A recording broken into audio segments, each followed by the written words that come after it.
3.8 kilometre swim, 180 kilometre cycle and a 42.2 kilometre run. As far as I was concerned, those distances were reserved for travelling by car. Incomprehensible that human beings would be able to cover those sorts of distances. When I look out into the ocean, I see my playground. You know, there's an old saying, if you're good enough, you're old enough.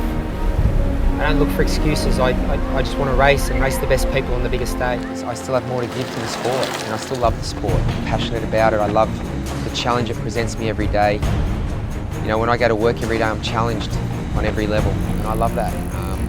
I love the sport now more than when I started 15 years ago. Determination. Discipline.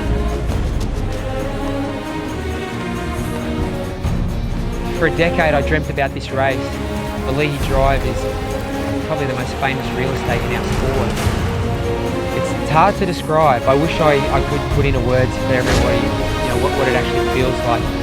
Because you've dreamt about it so much, when you're actually doing it, you don't know if you're still dreaming or not.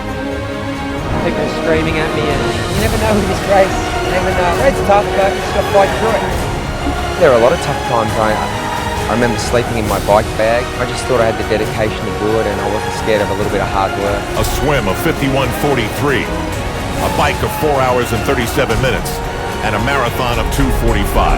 When you look back at my career, I think the last 6 or 7 years I've only been beaten at this distance 5 times. To keep my wits about me, not panic, and really take my time through the aid stages, but I wasn't comfortable.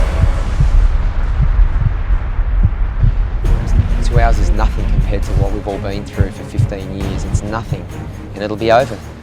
Before you know it, in the blink of an eye, it'll be over, and everybody will be reflecting on it for the rest of our lives. I dreamt about it every day, so to actually live it it's hard to believe. I know it's a cliche to say it was surreal, but it was. I'd run down that stretch of road probably a million times in my head, and when you do it in real life, it's amazing. And now Craig Alexander is on a Leahy Drive. It's a unique thing, I think, to live out a dream and to have my family there. And I mean, when I crossed the line, my wife was the first person I saw. I say, well, I've achieved enough. Do I really need to hurt like this again? And that's when you find out what you're all about and what your motivation is. He knew the history before he started, and now he is part of it. Dave Scott, Mark Allen, Tim DeBoom, Craig Alexander, the only men to defend their championships.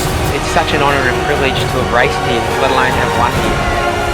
It teaches you that your limitations are far beyond what you expect them to be. The limit's where you say it is. We don't even scratch the surface of what we're capable of, and that's what this race teaches you, is that it's a personal journey. You find out what you are capable of. For me, it's a personal challenge above all else.